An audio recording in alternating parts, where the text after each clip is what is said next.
안녕하세요. 주은 목사입니다.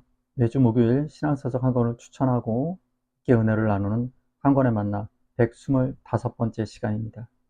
오늘 함께 나눌 책은 미로슬라브 볼프 지음 광장에 선 기독교입니다. 본서는 공적인 영역에서의 종교의 역할 문제를 다루면서 종교가 가진 절대적 신앙을 타협하지 않으면서도 신앙인들이 사회의 공동선을 위해 건강하게 기여할 수 있는가 하는 질문을 던집니다. 특히 예언자적 종교로서의 기독교 신앙의 공공성에 대한 질문에 분명한 답을 제자도의 맥락에서 제공하고 있습니다. 저자인 미로슬라브 볼프는 전 세계 신학자와 종교 지도자들의 주목과 존경을 받고 있는 우리 시대 가장 영향력 있는 기독교 신학자 가운데 한 사람입니다. 현재 미국 예일대학교에서 신학과 윤리학을 가르치고 있고 예일 신앙과 문화연구소 소장으로도 일하며 종교와 인류 공영의 문제, 세계화, 화해, 직업과 영성 문제 등을 연구하고 있습니다. 목차를 살펴보겠습니다. 1부 신앙의 기능 장애에 맞서 1. 신앙의 기능 장애 2. 나태함 3. 강요 4. 인간의 번영 2부 참여하는 신앙 5. 정체성과 차이 6. 지혜를 나누며 7. 공적 참여. 책 속으로 들어가 보겠습니다. 나는 문화 전체와 기독교 신앙이 관련되는 또는 관련되어야 하는 방식이 하나만 있다고 생각하지 않는다. 신앙과 문화의 관계는 매우 복잡하다. 신앙은 문화의 어떤 요소들과는 반대되고 어떤 요소들과는 중첩되지 않는다. 어떤 면에서 신앙은 문화의 여러 요소와 일치하는가 하면 반대로 더 많은 문화 요소를 다양한 방식으로 변형하기도 한다. 게다가 문화에 대한 신앙의 입장은 문화와 세월의 흐름에 따라 변화하기도 한다. 그러면 어떻게 문화에 대한 신앙의 입장을 정의할 것인가? 문화에 대한 신앙의 입장은 신앙 자체의 핵심에 의해 정의되며 또 그렇게 정의되어야 한다. 그 핵심이란 성육신하신 하나님의 말씀이며 세상 죄를 지고 가시는 하나님의 어린 양이신 그리스도와의 관련성이다. 그리스도는 하나님의 말씀이며 하나님의 어린 양이시며 이 세상에 하나님의 피조물이고 하나님의 사랑을 받는 모든 사람을 위해서 오셨다. 그리스도인의 믿음은 그러므로 세상을 고치고자 하는 예언자 신앙이다. 나태하거나 있으나마나한 신앙, 그래서 세상을 고치려 하지 않는 신앙은 심각한 기능 장애를 일으킨 것이다. 신앙은 교육, 예술, 경영, 정치, 커뮤니케이션, 연애, 산업을 포함한 모든 영역에서 적극적이어야 한다. 이 세상의 삶 속에서 그리스도를 따르는 것은 다른 사람들을 돌보는 것이며 그들의 번영을 위해 일하며 모든 사람들의 삶이 풍성해지고 모든 사람이 그들의 삶을 어떻게 잘 이끌어갈지 배우게 되는 것이다. 인간의 삶의 번영과 공공에서는 기독교 신앙이 공적 영역에서 제기하는 논쟁의 주된 주제다.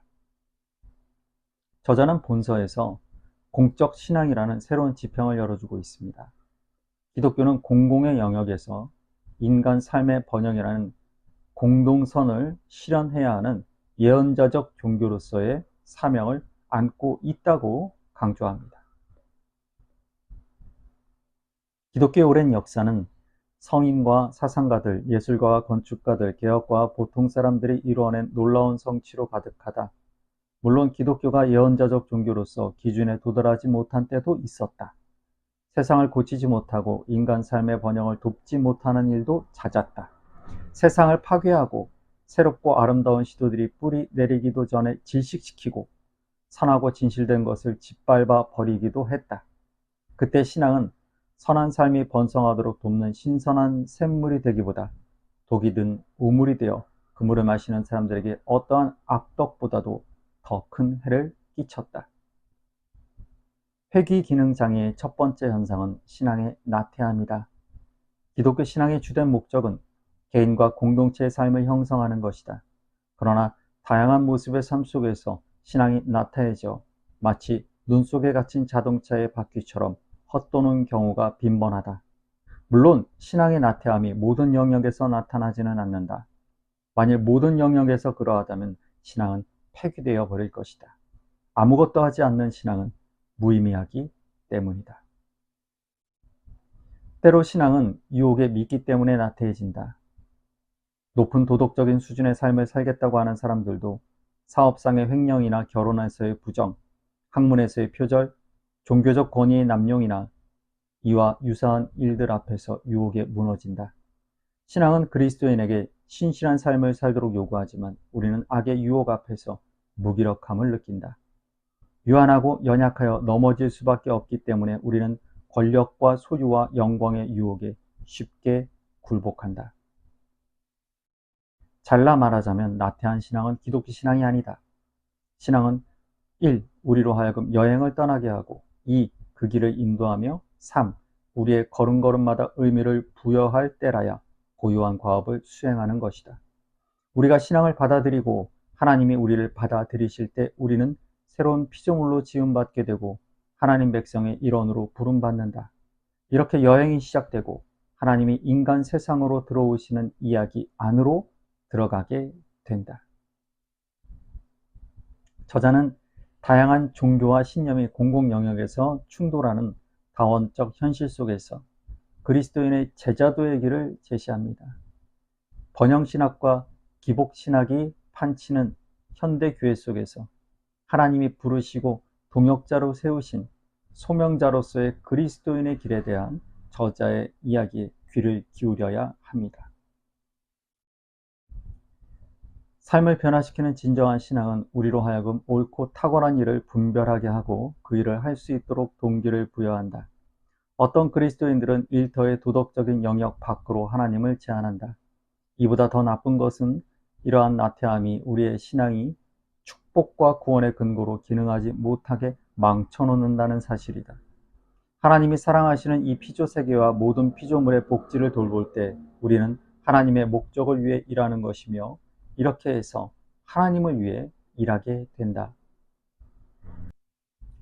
우리는 하나님과 협력함으로써 우리의 일에 의미를 부여받는다. 창세기 2장에 기록된 창조에 대한 두 번째 설명을 생각해 보자. 이 이야기에는 인간을 향한 하나님의 목적이 드러나 있다. 창세기 말씀은 하나님이 천지를 창조하실 때 땅에 초목과 채소가 없었다는 표현으로 시작된다. 그 이유는 두 가지다. 첫째, 하나님이 아직 땅에 비를 내리지 않으셨고, 둘째, 땅을 갈 사람이 없었다. 인간의 등장에서 일하기 시작해야 하나님의 창조 사역이 완성될 수 있다. 하나님은 창조하시고 보존하시며 복을 내리시고 앞으로 다가올 세상을 바라보시면서 세상을 변화시키신다. 그리고 이 모든 과정에서 그분은 우리를 동역자로 만드신다. 우리는 하나님과 함께 일하고 하나님은 우리를 통해 일하신다. 우리는 회의실에서 결정을 내리고 맥도날드에서 햄버거를 굽고 집을 청소하고 버스를 운전하고 책을 출판하고 강의를 한다. 이렇게 우리는 하나님과 함께 일하고 하나님은 우리를 통해 일하신다. 우리의 일에 이보다 더 큰 존엄은 없다. 그러므로 우리 각자가 하는 일은 하나님이 이 세상을 창조하고 구원하고 완성함으로 짜고 계신 거대한 삶의 양탄자를 구성하는 작은 기여가 될 것이다. 이것이 우리 일의 궁극적인 의미다. 저자는 그리스도를 따르는 사람들이 어떻게 공공선을 위해 봉사할 수 있는지 숙고하며 기독교 신앙의 회복은 하나님을 사랑하고 이웃을 사랑하는 것에서 시작해야 함을 강조합니다. 신앙의 기능장애는 사랑의 하나님을 사랑하지 않는 것과 이웃을 사랑하지 않는 데서 온다. 상승의 기능장애는 우리가 사랑해야 하는 하나님을 사랑하지 않을 때 발생한다. 우리는 우리의 이익, 우리의 목적, 우리의 프로젝트를 살아가면서 이를 실현하기 위해 하나님과 관련된 언어를 쓰는 것뿐이다. 이것을 기능적 축소라고 할 수 있다. 또는 하나님이 아는 것을 하나님으로 사랑하기도 한다. 이것은 우상으로 대체하는 것이라고 할 수 있다. 회귀의 기능장애는 우리가 이웃이나 우리 자신을 올바로 사랑하지 않을 때, 즉 신앙이 활력을 주거나 안정을 제공하긴 하지만 이웃에게 유익을 주는 삶을 형성하지 못하거나 우리의 신앙은 이웃의 생각과 상관없이 강요하게 될 때 일어난다. 그리스도인이 당면한 도전은 궁극적으로 매우 단순하다. 신앙의 기능 장애를 피하고 인간의 번영을 하나님과 긍정적으로 연결하기 위해 하나님과 이웃을 온전히 사랑하는 것이다. 책을 마치며 저자가 이야기하는 공적 신앙을 갖는 그리스도인의 삶에 대해 이야기하면서 오늘 한 권에 만나 125번째 시간을 마치겠습니다. 기독교 공동체의 예언자적 역할은 세상을 고치기 위해, 인간의 번영을 위해, 그리고 공공선을 위해 세상에 참여하는 것이며, 기독교 정체성을 말과 행동을 통해 세상 속으로 투사하는 것이다. 그리스도를 따르는 이들은 그들의 전 존재를 통해 세상에 참여한다. 참여는 단순히 말하는 것과 행동하는 것만이 아니다. 지적이고 감동적인 비전을 제시하고 대안적인 삶을 실천하는 것만도 아니다. 내면의 삶의 풍부함과 깊이를 나타나게 하고 사회 제도를 변화시키기 위해 일하는 것만도 아니다. 성만찬을 경축하기 위해 모여서 세상과는 다른 공동체의 모습을 제시하거나 세상 속에 흩어진 하나님의 백성으로서 변화를 위해 일하는 것만도 아니다. 참여는 이 모든 것이자 그 이상이다. 한 사람의 삶 전체가 인간의 번영을 위해 노력하고 공익을 위해 섬기는 것과 관련되어 있다. 물론 사적인 것과 공적인 것, 그리고 개인적인 것과 공동체적인 것의 구분이 중요하겠지만 이러한 부분은 불가분하게 서로 의존하고 있습니다. 분리할 수 없는 통합을 이룬다. 평안한 저녁 되시고요. 교회에서 뵙겠습니다. 감사합니다.